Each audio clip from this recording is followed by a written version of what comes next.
Hello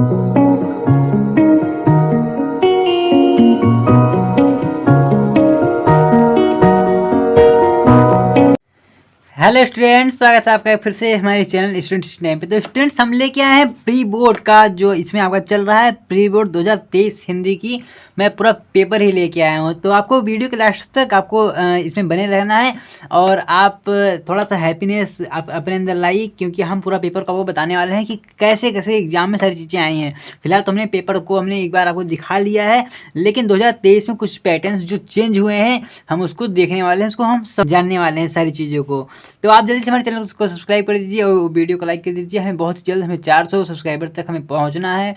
तो आइए हम देख लेते हैं क्या क्या चीज़ें हैं। देखिए, सबसे पहले हमें ये जो निर्देश दिया होता है इसको हमें पढ़ लेना है। इसमें अब 15 मिनट आपको पढ़ने के लिए दिया जाता है। ये आपका 3 घंटे 15 मिनट का होता है, ठीक है। आपका यही होगा 70 नंबर का।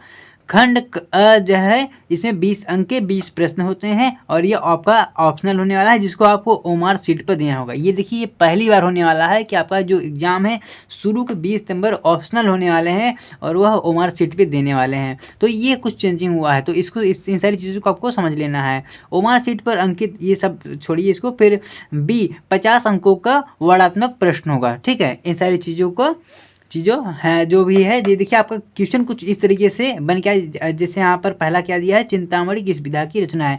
तो आपने जिस तरीके सारी चीज़ों को पढ़ा होगा, आपने जिस तरह मतलब जैसे जैसे सारी चीज़ों को अपनी तरफ से याद किया होगा, आप उसी हिसाब से करेंगे। तो कुछ इस प्रकार से आपके 12 क्वेश्चन यहाँ पे दिए गए हैं। और इसके बाद अगर इसके आगे की बात करूँ तो इसके आगे भी आपको लगभग जो बची क्वेश्चन है 13 से लेकर 20 तक यहाँ पर आपको कुछ क्वेश्चंस दिए गए हैं। मैं सारे चीज़ों को आपको अच्छे से बताने वाला हूँ, इसको समझाने वाला हूँ कि कैसे आपको कहाँ पर करना चाहिए।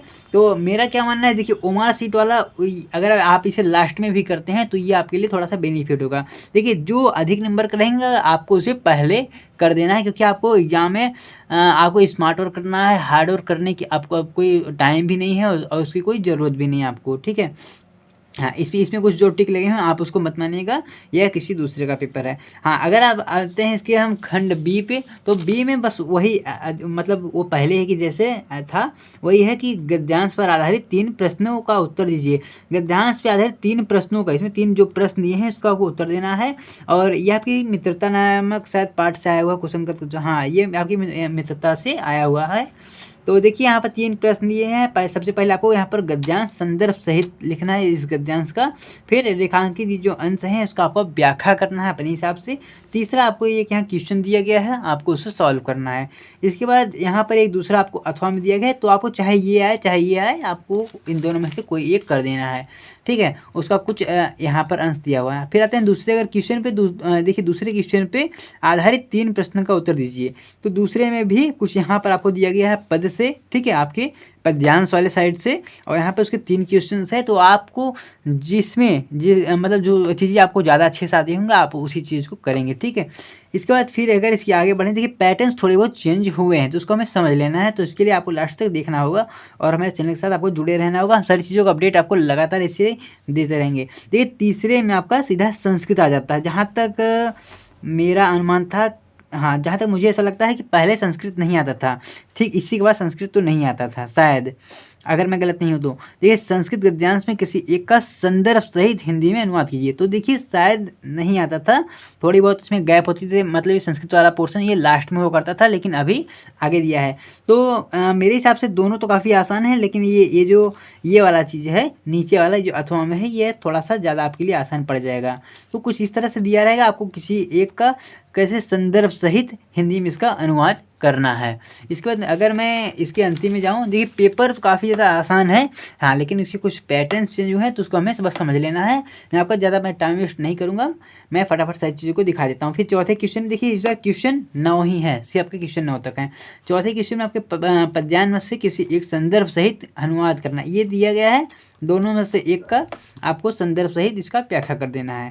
अगर 5वें क्वेश्चन की बात करें तो क्या है इसमें खंड काव्य की बात हो रही है। खंड काव्य मतलब आपके ये तो होता है आपके जिला वाइज आंसर, तो इसको आपको अपने हिसाब से कर देना, आपने जो उसको पढ़ा होगा।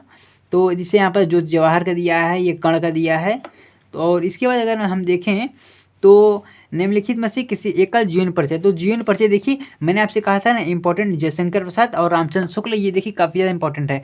तो इन दोनों अगर यहाँ पे आए हैं तो बोर्ड में भी आने के इनके चांसेस बहुत ही ज़्यादा हो जाते हैं। इसके अलावा अगर मैं कहूँ को देखिए सूरदास, मैथिली शरण गुप्त, श्याम नारायण पांडे। श्याम नारायण पांडे के बारे में मेरा उतना तो विचार तो नहीं है, लेकिन ये सूरदास और मैथिली शरण गुप्त इनका आने में एग्जाम में देखिए ये बोर्ड में आने ही वाले हैं, ये ऑप्शनल में कहीं न कहीं होंगे। फिर इसके बाद देखिए कंसेप्ट क्या हुआ, आपको जो भी श्लोक याद हो आपको लिख लेना है, इसके लिए आपको 2 नंबर मिलने वाले हैं। हाँ, आपको ये जो जीवन परिचय है इसको आपको नहीं छोड़ना है, क्योंकि इससे आपको 5 नंबर मिलने वाले हैं। और यहाँ से ये वाला पोर्शन भी आपको नहीं छोड़ना है। देखिए बड़े बड़े नंबर पे आपका ध्यान अधिक होना चाहिए, ठीक है। इसके बाद देखिए यहाँ पर कुछ क्वेश्चन दिए हैं जिसका आपको जिसमें से आपको सिर्फ 2 का ही उत्तर देना है, ठीक है।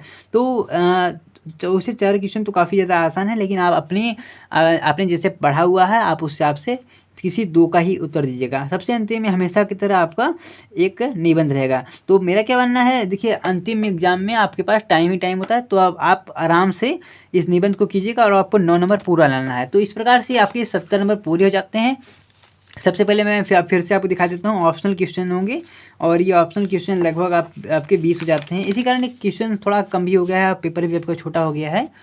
कुछ इस तरह के ऑप्शनल क्वेश्चन आ जाते हैं। फिर यहाँ पर खंड बी में वही सब सारी चीज़ें आपकी आ जाती हैं और इसके बाद ये जो आपका पेपर है वो ख़त्म हो जाता है।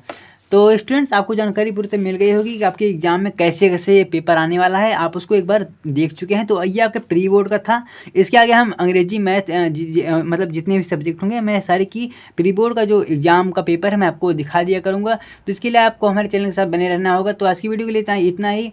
आप हंस रहे मुस्कुराते रहिए और अपने एग्जाम की तैयारी आप करते रहिए। आप सभी के लिए बेस्ट ऑफ लक। मिलेंगे आपको फिर से किसी नए वीडियो में किसी नए जानकारी के साथ। जय हिंद, जय भारत।